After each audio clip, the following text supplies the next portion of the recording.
The whole world witnessed a murder, and now we can legally call it that. I feel a sense of relief. I think that's the word that most speaks to me in terms of the Derek Chauvin trial. Guilty on all counts verdict. It's been a long year. Feels like a long century, maybe like a long millennium. But since May of last year, I've been in this very room, making videos, talking to you, talking to myself about all these wrongs that we've been through together. And out of so many of those wrongs, at least one thing was right. That jury showed up and called a murderous act a murderous act. And I find myself with a slightly increased ability to do something that George Floyd was denied by Derek Chauvin. I can breathe a little more easily, knowing that in this most extraordinary and irrefutable circumstance, in broad daylight, in the public way, with so many witnesses, that we can hold power accountable. That's like the premise of our whole system. Too much power without accountability is tyranny. We took some radical actions as a nation a long time ago to drive that point home. And so to see it enacted, embodied in this small way, it's still meaningful. I don't have enough breath to celebrate. I don't feel that everything's gonna be all right, but I feel relieved. I feel relieved that this verdict was right.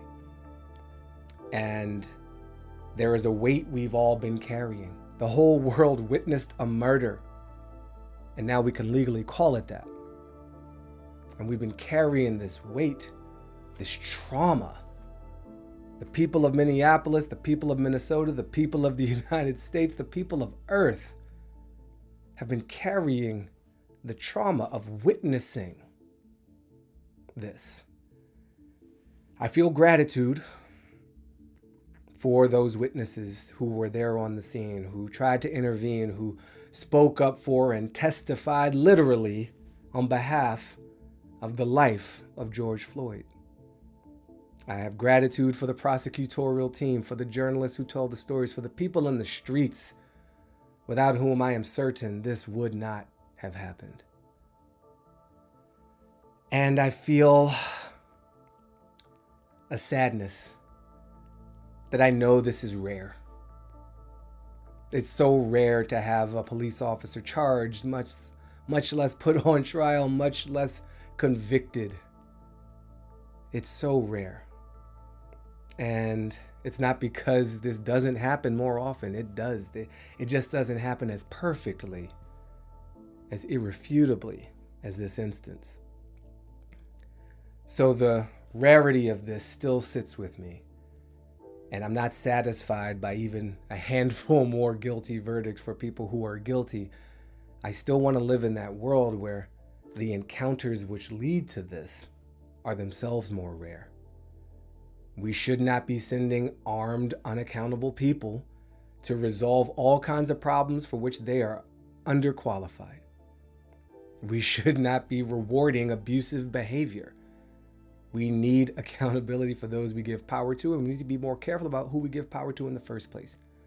We need real public safety, not public menacing. So I will continue to advocate for those things and celebrate the people who are doing that active reimagination of what really keeps us safe, which is us. To quote Zach Norris, a friend and activist, we keep us safe. Let's keep doing that. So many of us have kept ourselves emotionally safe, or tried to, over this past hard to count period of time.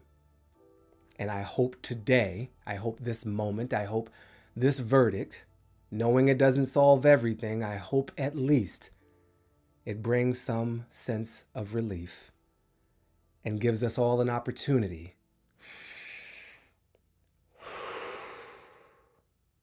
to breathe.